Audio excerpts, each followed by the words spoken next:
Meu nome é Giuseppe Oneda, número 15, terceiro E. Eu vou falar sobre a democracia e os tipos de democracia.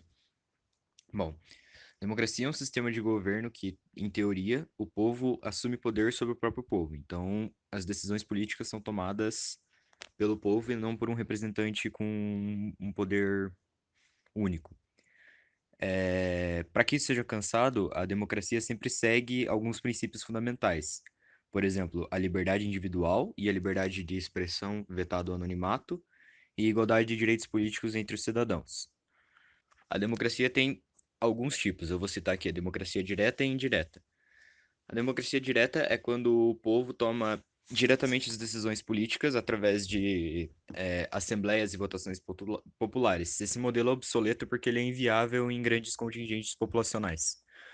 Também tem a democracia indireta ou representativa, que é quando o povo faz eleições para colocar um representante no poder, e esse representante vai tomar as decisões políticas em nome do seu povo. Ambos os modelos acima são democracias participativas, pois o povo pode participar da vida política, seja decidindo diretamente ou escolhendo representantes. Olá, eu sou a aluna Beatriz Nunes Azevedo, número 4, turma terceiro E. Eu vou falar sobre o conceito de cidadania e ampliação dos direitos sociais. A cidadania é a prática dos direitos e deveres de um indivíduo em uma sociedade ou um estado, assegurando seu poder e grau de intervenção ao utilizar certos espaços e seus direitos legais de intervir e transformá-los. O termo cidadania vem desde a Grécia Antiga, derivando de cidadão, que esses cidadãos cuidavam da administração da polis, surgindo então o termo política, que é justamente essa intenção de cuidar da polis. E o cidadão é aquele que tem direitos e deveres perante a cidade, perante o Estado, e através desses direitos alcança-se a autonomia necessária para poder usufruir certos benefícios legais. E entre eles seria, por exemplo, o acesso a documentos, que seria tipo certidão de nascimento, título de eleitor, se encaixando como direitos civis. Civis vem de civitas, do latim, que significa cidadão da polis. Cidadão da cidade, desculpa. Ao longo da história, algumas massas precisaram lutar para obter seus direitos e cidadania através de revoltas, manifestações, batalhas, muitas vezes sangrentas, podendo citar como exemplo os plebeus na Roma Antiga ou a Revolução Francesa em 1789, e até hoje temos alguns exemplos presentes em nossa sociedade. Marshall, um sociólogo britânico, defendia o capitalismo, alegando que era o sistema econômico, político e social ideal, e por 30 anos realmente foram até chamados de os 30 anos gloriosos do capitalismo, e para Marshall, o cidadão seria aquele que exerce seus direitos civis, sociais e políticos efetivamente. Ele tentou mostrar a amplificação progressiva e histórica da cidadania em três estágios. O primeiro, no século XVIII, com a construção dos direitos civis, relacionados à liberdade individual e relações de trabalho.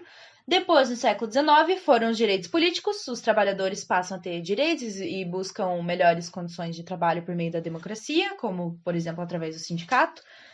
E, por fim, no século XX, são os direitos sociais, quando todos passam a ter acesso à distribuição de riqueza no país e os cidadãos lutam por melhorias na educação, na saúde pública, etc. Porém, teóricos do direito alegam que esses estágios não atendem mais às necessidades dos cidadãos em relação à sua demanda por direitos humanos, precisando então de uma nova classificação, que foi chamada Teoria das Gerações dos Direitos Fundamentais, dividida em 5 gerações. Os direitos da primeira geração correspondem aos direitos civis e políticos, como a liberdade individual, a vida, a prosperidade, a segurança. Os de segunda geração correspondem aos direitos sociais e coletivos, como a educação, a saúde, ao trabalho. Os de terceira geração correspondem aos direitos voltados para a humanidade, como a defesa do meio ambiente, leis de proteção às crianças, aos adolescentes, aos animais, patrimônios históricos, culturais, etc.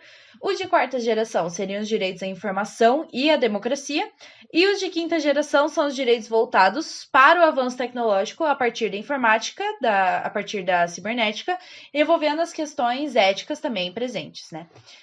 Pensadores e sociólogos alegam que é possível notar, historicamente, que o capitalismo nunca garantirá direitos plenos de cidadania, que são aqueles adquiridos aos 18 anos, quando você passa a responder pelos seus atos, por ser estruturalmente baseado na desigualdade social e a exclusão de benefícios à maioria da população.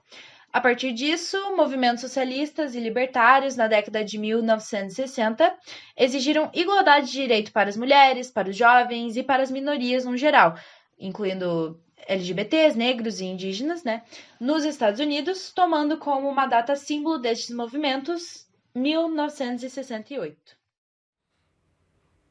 Meu nome é Vinícius Bunick Rickert, número 32, e falarei da democracia no Brasil e a questão das lutas sociais no país. Começando pelo fato de que a democracia no Brasil ainda está em processo de consolidação e, assim, apresenta muitas falhas em sua prática. Exemplo disso é a porcentagem de eleitores que puderam efetivamente votar nas eleições. Apenas em 2007, a porcentagem de eleitores foi superior a 70% da população, sendo que em anos anteriores esse número foi ainda menor. Por exemplo, estima-se que apenas 18% da população votou nas eleições de 1960. Além disso, durante esse nosso século de democracia, houve também o período da ditadura militar, que acredita-se que foi somente depois desse período que o governo esteve livre da influência militar na tomada de decisões. Outro fator marcante que diferencia a nossa democracia real da teórica foi a prática do coronelismo, resumida pelo ato da compra de votos, que infelizmente persiste até hoje, no entanto, em menores escalas. Quanto à luta pelos direitos sociais e políticos conquistados no Brasil, tem-se como grande representante e exemplo o movimento dos trabalhadores por toda a história da nossa democracia, que lutaram por melhores condições de trabalho e salário. Há ainda outros movimentos sociais que lutavam pela garantia de seus direitos, mas sempre sofreram árduas repressões. Atualmente, esses movimentos ainda possuem força e ainda são combatidos, mas graças a eles, muitos direitos que temos hoje são respeitados. Sou Dante de Oliveira Tavares, número 7, e vou falar sobre a origem dos direitos humanos e a relação entre cidadania e direitos humanos. Primeiro, a origem dos direitos humanos.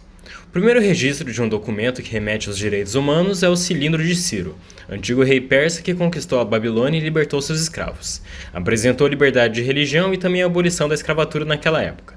Após muitas correntes similares, como o conceito jurídico da concessão da cidadania romana, a Carta Magna da Inglaterra, a Conquista da América, que resultou em debate sobre direitos, a Carta de Direitos sobre a Revolução Inglesa e a Declaração de Direitos de Virgínia, nasce a Organização das Nações Unidas, após os estados conscientizarem-se por conta das tragédias ocorridas na Segunda Guerra Mundial.